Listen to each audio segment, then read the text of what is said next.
नमस्कार सबैलाई। मेरो नाम राम सेवक राउत हो। म आज तपाईहरुलाई कम्प्युटर ग्राफिक्सको अर्ली हिस्ट्री एन्ड एप्लिकेसन को बारेमा प्रेजेन्टेसन दिन गइरहेको छु। आशा छ हामी सबै मिलेर राम्रोसँग यसको बारेमा केही सिक्ने छौं अथवा बुझ्ने छौं।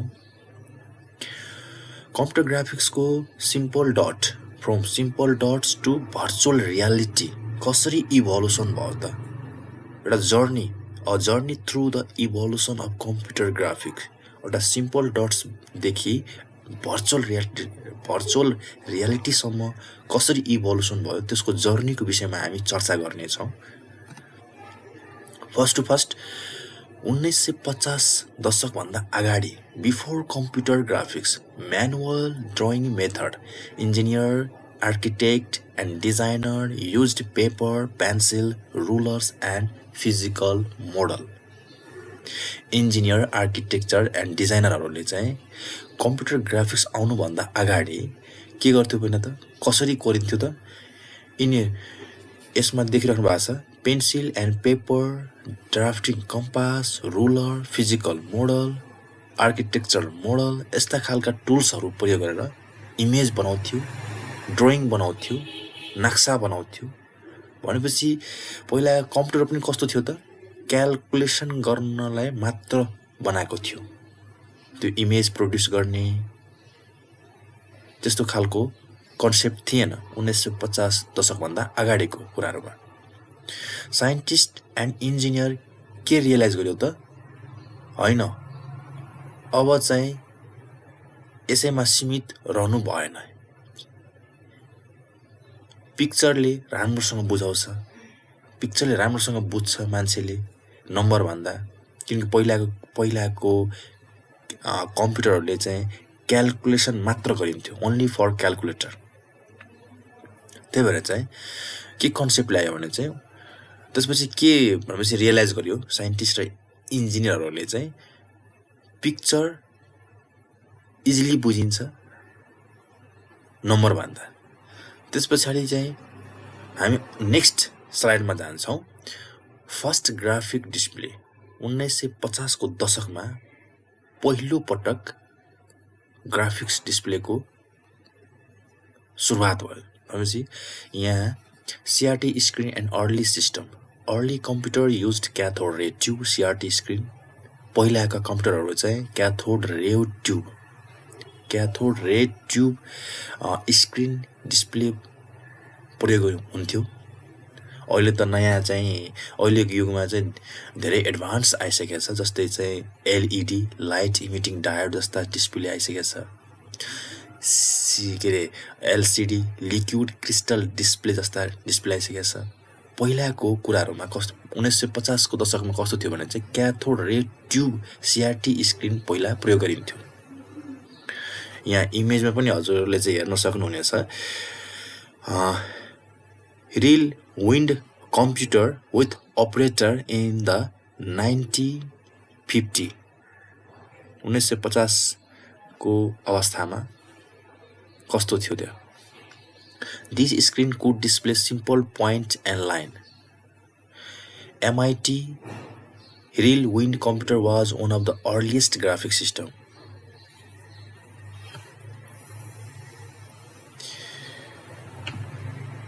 Used for military purpose such as radar system. Operator could see aircraft position as dots on a screen. MIT reel wind computer भनेको चाहिँ MIT एउटा संस्थाको नाम हो, जसको फुल फर्म के हुन्छ भने चाहिँ मेसाचुसेट्स इन्स्टिच्युट अफ टेक्नोलोजी भन्दो रहेछ। यसले चाहिँ रिल विन्ड यो नै कम्प्युटर ग्राफिक्सको पहिलो व्यावहारिकमा प्रयोग मानिन्छ। सुरुवातीमा यो रिल विन्ड कम्प्युटर सुरुवातीमा मिलिट्रीको लागि आर्मीहरूको लागि प्रयोगमा ल्याएको थियो। के को लागि चाहिँ रडार सिस्टम, जस्तै एयरक्राफ्ट कहाँ आइपुग्यो, एयरक्राफ्ट कुन लोकेसनमा छ त्यो एउटा चाहिँ हेर्नको लागि चाहिँ Operator could see aircraft position as dots on a screen. त्यो CRT स्क्रिनमा र डट्सको रूपमा पहिला अपरेटरहरूले चाहिँ त्यो एयरक्राफ्ट कहाँ पुग्यो त्यसको पोजिसन हेर्नको लागि चाहिँ यो हिरिल विन्ड कम्प्युटरको चाहिँ सुरुवात गरियो। अर्को अब हामी नेक्स्ट स्लाइडमा जाउँ। स्केच प्याड रिभोल्युसन भन्छ। स्केच प्याड रिभोल्युसन 1963 को अवस्थामा पुग्दा Ivan Sutherland breakthrough considered the birth of modern computer graphics.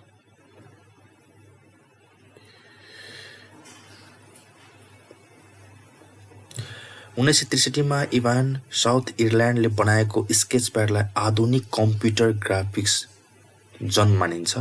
Sketch प्याडका मुख्य विशेषता के हो त भने स्क्रिनमै सिधै चित्र कोर्न सकिने, लाइट पेन प्रयोग गरेर अन्तर्क्रिया गर्न सकिने। जस्तै यहाँ पनि हजुरले हेर्न सक्नुहुन्छ। First program to allow direct drawing on screen introduced interactive graphic to the world.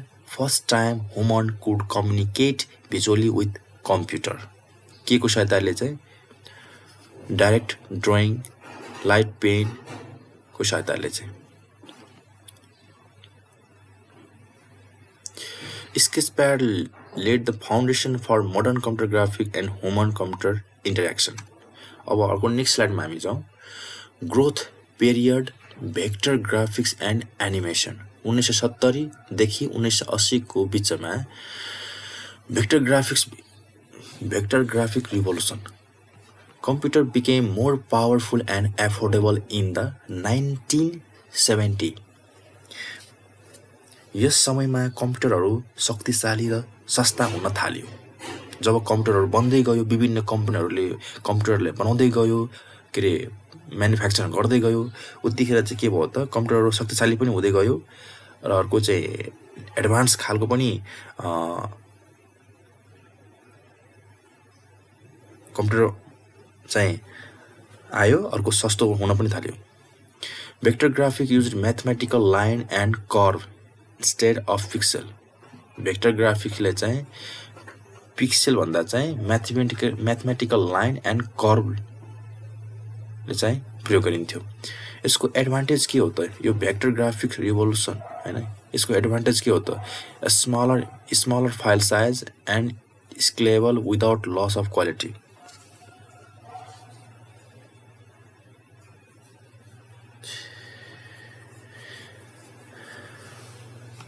Star Wars 1977 used early computer graphics for wireframe model, including the iconic Death Star plan। Star Wars 1977 फिल्ममा पहिलो पटक wireframe model प्रयोग गरियो, जसले computer ग्राफिक्सलाई लोकप्रिय बनायो। Wireframe model भनेको रेखा मात्र प्रयोग गरेर बनाएको 3D ढाँचा हो। सामान्य भाषामा यसलाई बुझ्दा चाहिँ वायरफ्रेम मोडल भनेको रेखा मात्र प्रयोग गरेर बनाएको 3D ढाँचा हो।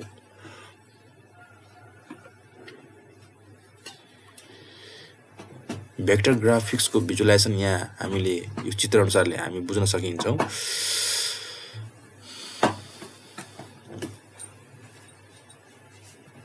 अब भेक्टर ग्राफिक रिभोल्युसनमा चाहिँ इन्जिनियरिङमा प्रिसाइज टेक्निकल ड्रइङ, एनिमेसनमा सिम्पल क्यारेक्टर एनिमेसन, सिमुलेसनमा साइन्टिफिक डाटा भिजुअलाइजेसन को रूपमा प्रयोग गरिन्थ्यो। अर्को हामी नेक्स्ट स्लाइडमा जाउँ। Raster graphics and personal computer. Raster graphics and personal computer.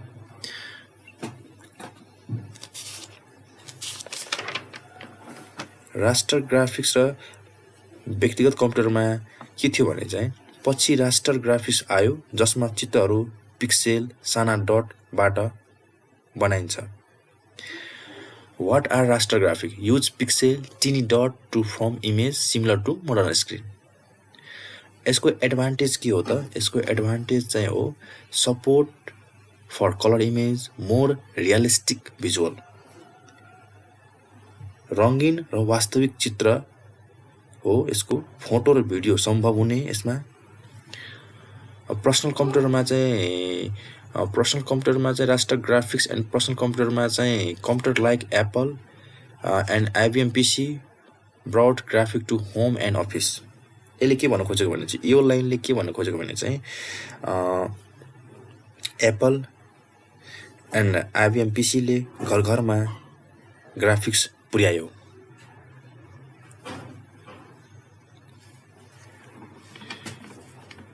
Raster versus vector, raster pixel, video game popularized graphic, Apple Mac, Space Invaders, game like Pong, Space Invaders and Pac-Man show how visual could make computer fun.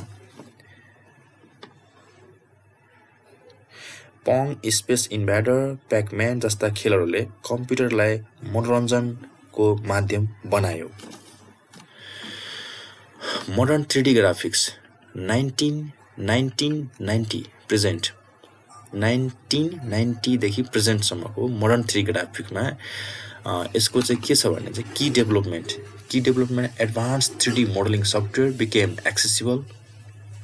Graphic processing unit GPU design specifically for graphics, real time rendering capabilities improved dramatically. Computer could simulate depth, lighting, shadow and texture.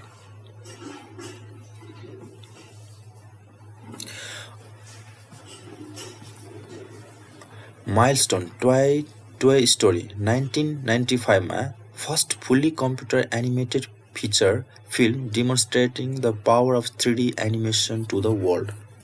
पहिलो पूर्ण रूपमा कम्प्युटरबाट बनेको animated film के हो त toy story हो।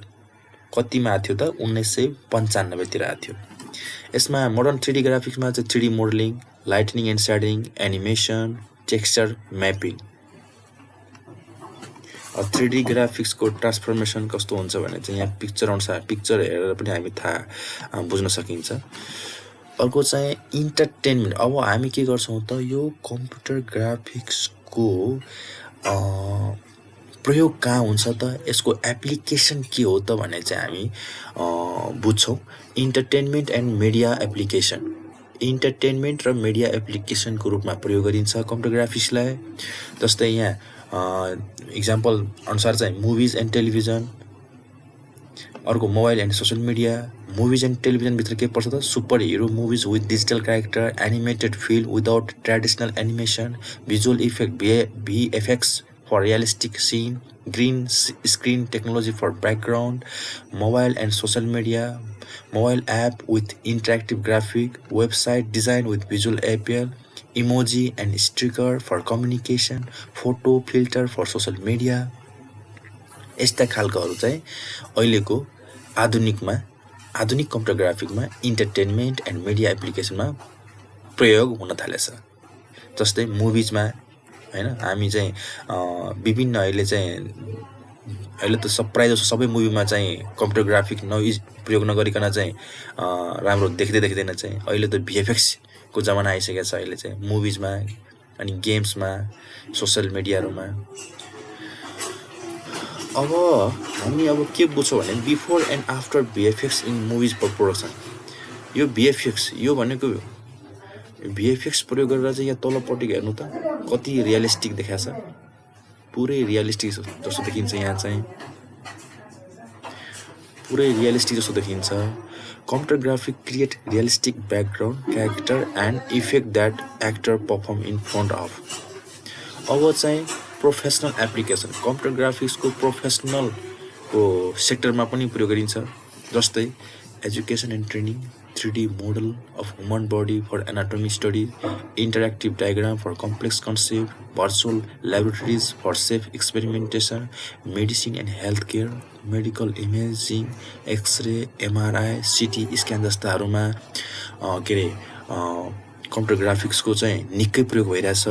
अर्को surgical simulation for training, visualisation improve diagnosis and treatment, engineering and architecture, building blueprint and 3D model, product design and visualization, reduce error and saves time and cost. भनेपछि computer ग्राफिक्सको कति महत्त्व छ र कति तीव्र गतिमा प्रयोग भइरहेछ भन्ने चाहिँ हामी यो पोइन्टहरूले नै हामी थाहा पाउन सकिन्छौँ। कतिको महत्त्व छ, कतिको यसको प्रयोग भइरहेछ, कहाँ प्रयोग भइरहेछ, यो प्रयोग भएन भने के हुन सक्छ, कस्तो हामी हुन्थ्यो भन्ने कुरा त हामी यो स्लाइडबाट नै हामी थाहा पाउन सकिन्छौँ। यस्ता पोइन्टहरू हामी हेरेर पनि थाहा पाउन सकिन्छौँ। मेडिकल भिजुलाइजेसनमा हेर्नु त यहाँ यो अनुसार हेर्नुहोस् त पुरै 3D मा देखाएको छ। यहाँ चाहिँ पुरै हाम्रो शरीरको चाहिँ पार्टमा पुरै अङ्ग देखाएको छ। हेर्नु पर्यो यसको बेनिफिट के हो त हैन, बेटर भिजुलाइजेसन, राम्रोसँग चाहिँ पहिचान गर्न सक्ने, राम्रोसँग हेर्न सकिने, टाइम सेभिङ हुन्छ, एरर रिडक्सन हुन्छ, यसले एरर कम गर्न सकिन्छ यसले चाहिँ। अर्को चाहिँ हामी future direction, VR, AR and AI integration हामी यसको बारेमा पनि हामी बुझ्नेछौँ। भर्चुअल रियालिटी, VR भनेको भर्चुअल रियालिटी जसले के गर्छ, creates fully digital world that user can interact with.